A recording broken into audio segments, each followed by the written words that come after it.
Hello everyone, welcome to DSR classes. और आज हम इस क्लास में पढ़ने वाले हैं that how to represent a binary tree using link list. यानी कि आप एक बाइनरी ट्री को एक लिंक लिस्ट के जरिए कैसे रिप्रेजेंट कर सकते हैं। अभी तक हमने देखा था कि इसलिए पिछली वाली वीडियो में कुछ देखा था हमने कि आप एक बाइनरी ट्री को using array, one dimensional array और you can say a sequential वे में कैसे रिप्रेजेंट कर सकते हैं। इस वीडियो में हम देखेंगे आप बाइनरी ट्री को एक लिंक लिस्ट के जरिए आप एक कैसे उसको रिप्रेजेंट कर सकते हैं। तो चलिए स्टार्ट करते हैं। So guys let's start link list representation of binary trees. कि आप एक बाइनरी ट्रीज को आप लिंक लिस्ट के जरिए कैसे रिप्रेजेंट कर सकते हैं। हमें पता है बेसिकली लिंक लिस्ट में क्या होता है। लिंक लिस्ट में होती है नोड। क्या होती है? नोड। नोड में हमारी बेसिकली टू फील्ड्स होती है, राइट। वन फील्ड किसकी होती है? जो डेटा आइटम, जो भी डेटा वैल्यू होती है उसको स्टोर करती है। एंड जो सेकंड फील्ड होती है वो क्या होती है? Pointer to the next node. क्या होती है? Pointer to the next node. वो क्या करते हैं? बेसिकली नेक्स्ट नोड के एड्रेस को क्या करती है? स्टोर करती है। अगर मैं बात करूं बाइनरी लिस्ट के अंदर, क्या बाइनरी लिस्ट के अंदर सो लिंक लिस्ट के पास ना क्या होती है? एक नोड के अंदर तीन फील्ड्स होती है। क्या होती है? नोड के अंदर तीन फील्ड्स होती है। सो जो फर्स्ट फील्ड होती है वो क्या होती है? Pointer to the left. क्या? Pointer to the left. Middle field किस चीज की होती है? डेटा वैल्यू, डेटा आइटम उसको स्टोर करने के लिए। और जो थर्ड फील्ड होती है पॉइंटर टू द राइट। क्या? Pointer to the right. अब इसका मतलब क्या है? पॉइंटर टू द लेफ्ट और पॉइंटर टू द राइट का मतलब क्या है? पॉइंटर टू द लेफ्ट का मतलब है कि बाइनरी ट्री में हमें पता है कि एक नोड के एक तो लेफ्ट चाइल्ड होता है और राइट चाइल्ड होता है। और मैं बात करूं पर्टिकुलर ट्री की, एक रूट नोड के पास लेफ्ट सब ट्री होता है और रूट नोड के पास राइट सब ट्री होता है। So left pointer to the left क्या करता है? बेसिकली लेफ्ट पार्ट को, जो भी होता है ना लेफ्ट चाइल्ड, उसके एड्रेस को स्टोर करता है। एंड जो पॉइंटर टू द राइट होता है वो क्या करता है? राइट चाइल्ड के एड्रेस को स्टोर करता है। एंड मिडिल वाले क्या करता है? जो भी नोड की वैल्यू है, बेसिकली क्या, जो भी नोड की वैल्यू है, जो डेटा वैल्यू है उसको स्टोर करता है। अब सपोज करो अगर आप किसी प्रोग्राम की बात करो, क्या करो? प्रोग्राम की बात करो, आपको इस नोड को रिप्रेजेंट करना है यूजिंग स्ट्रक्चर। क्या? यूजिंग स्ट्रक्चर आपको इसको रिप्रेजेंट करना है। तो कैसे करेंगे? मैं इसका स्ट्रक्चर का बेसिक छोटा फॉर्मेट लिख के दिखाऊंगा। अगर आपको इसके नोड के लिए आपको स्ट्रक्चर रिप्रेजेंट करना है तो कैसे करोगे? सिंपल आप लिखना स्ट्रक्ट। सपोज करो मैं नोड का नाम नोड ही लिख दिया, ठीक है, ये मैंने लिख दिया। अब इस नोड के अंदर तीन चीजें है ना। सबसे पहली चीज क्या है? Struct node. एक तो लेफ्ट है, ठीक है, लेफ्ट पॉइंटर को मैंने लेफ्ट ले लिया, ठीक है, लेफ्ट ले लिया। और आपके पास एक राइट पॉइंटर भी है तो मैंने सपोज करो राइट भी ले लिया, ठीक है। तो राइट लेफ्ट और दोनों आ गए। और आपके पास एक डेटा वैल्यू स्टोर करने का भी है ना, कि जो डेटा वैल्यू स्टोर करता है वो फील्ड भी है। तो मैंने इंट सपोज करो मैंने डेटा ले लिया। और ये क्या हो गया? मेरा बेसिकली एक स्ट्रक्चर फॉर्म हो गया इस नोड के लिए। क्या? इस नोड के लिए मेरा स्ट्रक्चर क्या हो गया? फॉर्म कर दिया।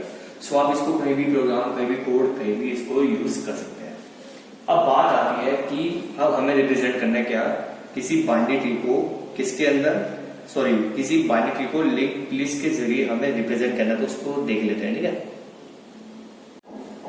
सो गाइस सपोज करो मेरे पास ये बाइनरी ट्री है, उसमें नोड्स है 1 2 3 4 5 6 7, ठीक है, ये नोड्स है। अब कहता है कि आपको इस बाइनरी ट्री को यूजिंग लिंक लिस्ट उसको रिप्रेजेंट करना है। तो कैसे करेंगे? देखो मैंने आपको अगर लिंक लिस्ट में करना है तो उसके लिए लिंक लिस्ट के पास एक नोड होगी और नोड के अंदर आपकी थ्री फील्ड्स होंगी। क्या होगी? थ्री फील्ड्स होंगी। अब थ्री फील्ड्स में पहली फील्ड होगी pointer to the left, second होगी डेटा वैल्यू, डेटा आइटम, ठीक है, और थर्ड होगी pointer to the right. So सबसे पहली जो नोड बनेगी, क्या बनेगी? जो सबसे पहली नोड बनेगी वो किसके लिए बनेगी? रूट नोड के लिए। किसके लिए बनेगी? Root node. जो भी बाइनरी ट्री के अंदर रूट नोड है उसके लिए बनेगी पहली क्या? नोड बनेगी। अब देखो 1 क्या है? इसकी डेटा वैल्यू है, क्योंकि रूट नोड की वैल्यू क्या है? डेटा आइटम इसके अंदर जो भी है वो क्या है? 1 है, ठीक है। तो मैंने बीच में लिख दिया 1। अब ये है पॉइंटर टू द लेफ्ट। क्या? पॉइंटर टू द लेफ्ट, यानी कि जो भी इसका लेफ्ट चाइल्ड होगा उसके एड्रेस को स्टोर करेगा। ये इसकी जो राइट चाइल्ड होगा उसके एड्रेस को स्टोर करेगा। अब 1 के लेफ्ट में क्या है? 2 है ना। 1 के लेफ्ट में 2 है। सो मैं 2 के लिए नोड बना देता हूं एक। अब इसमें नोड में डेटा वैल्यू क्या है? सिंपल ऑब्वियसली 2 है, ठीक है, 2 लिख दिया मैंने। अब ये इसके पॉइंटर टू द लेफ्ट है, ठीक है, और ये है pointer to the right child. Similarly 1 के जो राइट में था वो क्या था? 3 है ना। सो 3 था, मैंने 3 के लिए बना लिया। इसमें डेटा वैल्यू क्या है? 3 है। ये pointer to the left child, ये pointer to the right child. अब 2 के लेफ्ट में देखो आप, 2 के लेफ्ट में 4 है एंड 5 है, राइट। सो 2 के लेफ्ट में 4 है तो 4 के लिए नोड बना देता हूं मैं एक। सो 4 के लिए नोड बना दिया। 2 के राइट में क्या? 5, तो 5 के लिए भी एक नोड बना देता हूं, ठीक है। तो डेटा वैल्यू लिख देता हूं उसमें 2 के लेफ्ट में जो लेफ्ट साइड है उसमें 4 है और 2 के राइट साइड में उसमें क्या है 5 है। नाउ अब एक बात देखो आप, इस ट्री में 4 क्या बेसिकली रूट नोड है, नहीं सॉरी लीफ नोड है। लीफ नोड मतलब क्या होता है, जिसका ना तो कोई लेफ्ट चाइल्ड होता है ना तो कोई राइट चाइल्ड होता है, और यू कैन से टर्मिनेट नोड है ना। तो जब भी आपको कोई ऐसी नोड मिल जाए जिसका कोई चाइल्ड नहीं है, या फिर कोई ऐसा सब ट्री मिल जाए, सब ट्री मतलब कि सपोज करो आपको ट्री है जिसमें लेफ्ट सब ट्री है ही नहीं, राइट सब ट्री होगी, या फिर राइट सब ट्री नहीं है ओनली लेफ्ट सब ट्री है, तो क्या समझे आप कि कोई भी नोड हो, यू कैन से लीफ नोड जिसका कोई चाइल्ड नहीं है, और कोई ऐसी कोई आपका ऐसा सब ट्री हो जिसका मतलब कोई पार्ट नहीं है, तो उसको हम कैसे रिप्रेजेंट करेंगे, नल से। किससे रिप्रेजेंट करेंगे, नल से। और नल को कैसे रिप्रेजेंट किया जाता है, क्रॉस से, क्योंकि 4 के देखो लेफ्ट में कोई नहीं राइट में कोई नहीं, तो मैं 4 के लेफ्ट राइट में कोई है तो मैं क्रॉस से उसको रिप्रेजेंट कर देता हूं, उसका मतलब कि नल है, ठीक है ना। अब देखो 5 की बात करूंगा, 5 के लेफ्ट में है, 5 के लेफ्ट में है लेकिन राइट में कोई चाइल्ड नहीं है, 5 के पास ओनली लेफ्ट चाइल्ड है, राइट चाइल्ड नहीं है। सो मैं लेफ्ट के लिए क्या मतलब कर देता हूँ, pointer to the left child बना देता हूँ, ठीक है। सो बना दिया मैंने,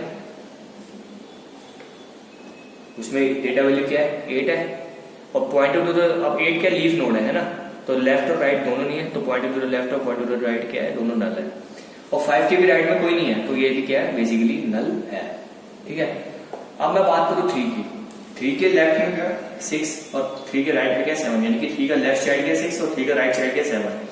सो 3 के लेफ्ट साइड के लिए मैंने नोड बना लेता हूँ, ये बना दिया मैंने नोड, और 3 के राइट साइड के लिए मैं बनाता हूँ रूट बना देता हूँ।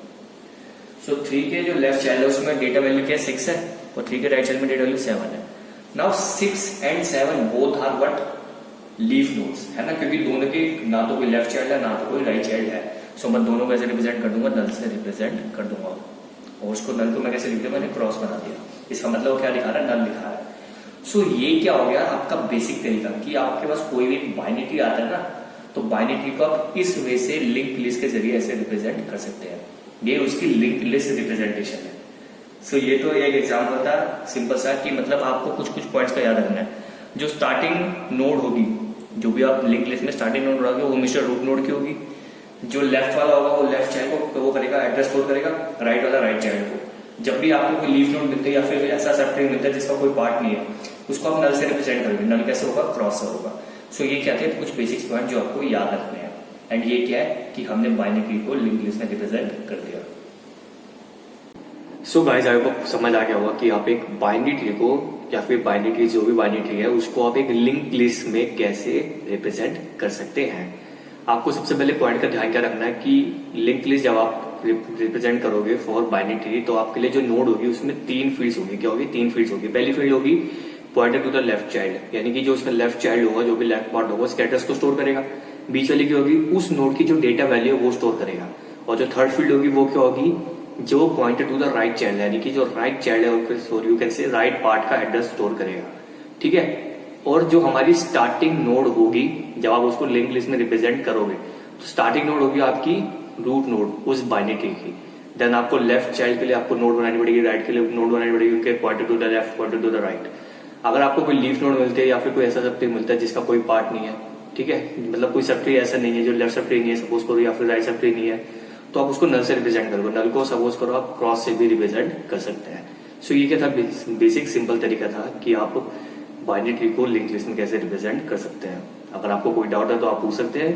Till then good bye, take care.